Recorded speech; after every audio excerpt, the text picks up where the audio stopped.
نبی علیہ الصلوۃ والسلام نے ارشاد فرمایا نساء کاسیات عاریات ممیلات مائلات لا يدخلن الجنۃ ولا یجدن ریحھا۔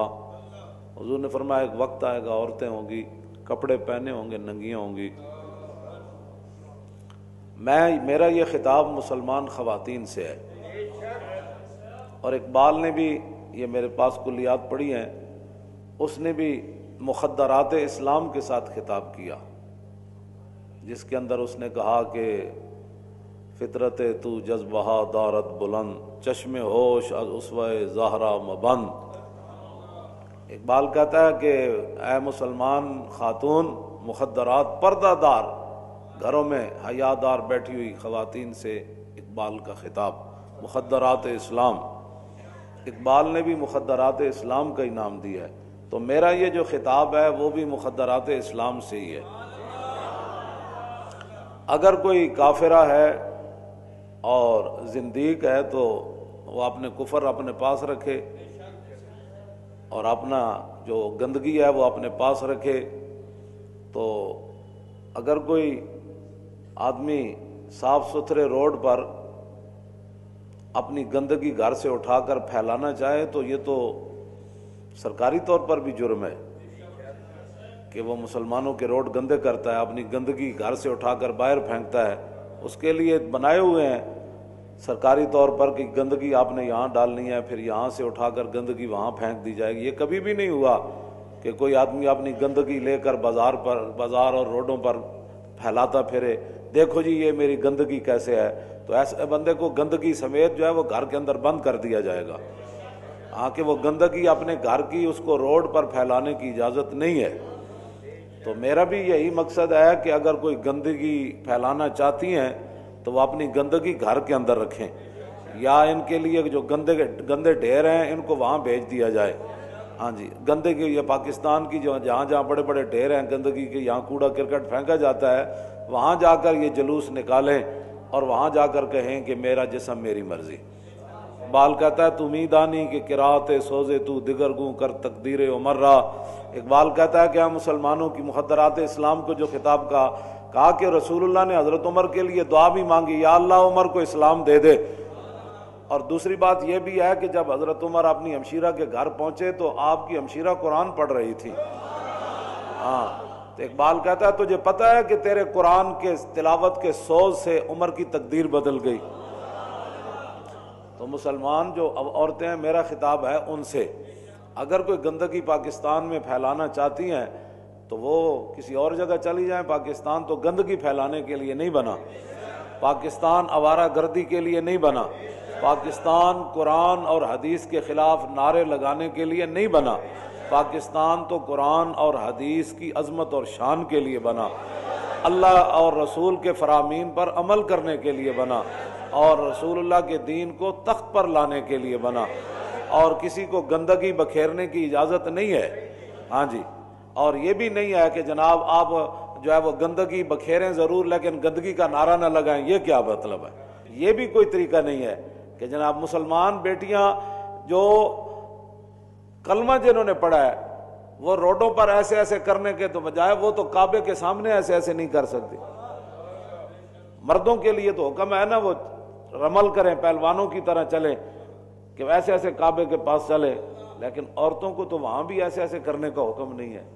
تو جن مسلمان بچیوں کو کعبے کے سامنے ایسے ایسے کرنے کا حکم نہیں ہے وہ روڈوں پر مارچ کریں گی، وہ یہ اعلان کریں گی کہ ہم اللہ رسول کے قانون سے آزاد ہیں۔ نانا جب اسلام آ گیا تو پھر اسلام کی تم پابند ہو۔ ہاں جی، میرا خطاب یہ مخدرات اسلام سے ہے۔ ہاں، اور جنہوں نے پاکستان نہیں بنایا اور جو پاکستان بنانے میں شریک نہیں، وہ اپنے اقلیت بن کر پاکستان میں رہیں۔ ہم اقلیتوں کے خلاف نہیں ہیں، ہاں بالکل، میں نے پہلے بھی کئی مرتبہ کہا ہے، ہم اقلیتوں کے خلاف نہیں ہیں، نہ اقلیتوں کے خلاف کوئی ہم عزائم رکھتے ہیں، نہ ان کے خلاف کسی قسم کے کوئی منصوبے بناتے ہیں، لیکن اقلیتیں بن کر رہیں۔ ہاں جی، وہ اس ملک میں رہتی ہیں تو اپنے اقلیت بن کر رہیں، اپنے قانون کے مطابق جو مرضی کرتے رہیں۔ حضرت فاروق اعظم کے زمانے میں حضرت عمر بن عاص جو تھے یہ مصر کے گورنر تھے، اور صحابی رسول حضرت حارث یہ جو تھے وہاں گزرے تو ایک عیسائی پاس سے گزرا تو آپ نے اس کو دعوت اسلام دی، فرمایا کہ کلمہ یار پڑھو۔ وہ عیسائی اس بجائے اس کے کہ وہ کہتا کہ میں کلمہ نہیں پڑھنا اس نے حضور کے خلاف بات کر دی۔ حضرت غرفہ بن حارث الکندی یہ صحابی ہیں، انہوں نے مکہ سے اٹھایا، فدق کا انفہ، اس کا ناک توڑ دیا، اور پھر فقتلہ غرفۃ، پھر صحابی رسول نے اس عیسائی کو قتل بھی کر دیا۔ فرفع الی عمرو بن العاص، پھر مقدمہ حضرت عمر بن عاص کے پاس چلا گیا، تو آپ نے فرمایا آتیناہم العہد، فرمایا یہ تو ہماری اقلیت ہیں، ہم نے تو ان کو تحفظ میں رکھا ہوا ہے، آپ نے اقلیت کو کیوں قتل کر دیا؟ فقال غرفۃ معاذ اللہ ان نکون آتیناہم علی ان یظہروا شتم النبی، صحابی رسول فرمانے لگے اللہ کی پناہ، یہ بات آپ نے کیا کر دی، ہم نے ان کو اس لیے یہاں رکھا ہوا ہے کہ وہ حضور کے خلاف بات کرے۔ انما آتیناہم العہد، ہم نے ان کو یہ وعدہ کر رکھا ہے ان کے ساتھ کہ یہ اپنے عبادت گاہوں میں جائیں، یقولون ما بدا فیہم، جو مرضی اپنی عبادت گاہوں میں جا کر کریں، ہمیں اس پر کوئی اعتراض نہیں۔ وَاللَّہ نَحْمِلَهُمْ مَا لَا يُطِيقُونَ، اور ہم ان پر اس قسم کا ٹیکس کبھی نہیں لگائیں گے کہ جس کی یہ طاقت نہیں رکھتے۔ اور وَإِنْ أَرَادَهُمْ عَدُوٌّ قَاتَلْنَاهُمْ مِنْ وَرَائِهِمْ، اور اگر کوئی باہر سے آ کر ان پر حملہ آور ہوگا تو ہم ان کے آگے کھڑے ہو کر ان کا دفاع کریں گے۔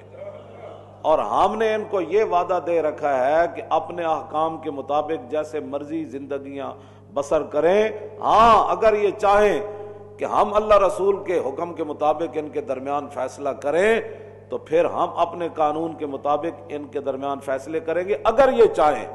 اور وَإِنْ غَيَّبُوا عَنَّا، اور اگر یہ ہمارا ملک چھوڑ کر جانا چاہتے ہیں تو لَمْ نَارِدْ لَهُمْ فِيهَا، ہم ان کے درمیان رکاوٹ بھی نہیں بنیں گے۔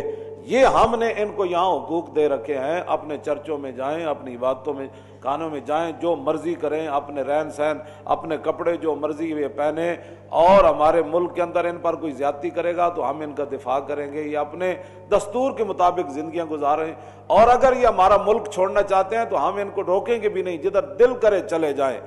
تو یہ ساری باتیں یہ تو ٹھیک ہے، لیکن ہم نے ان کو اس لیے پناہ نہیں دے رکھی کہ ہمارے آقا و مولا کے خلاف بات کریں۔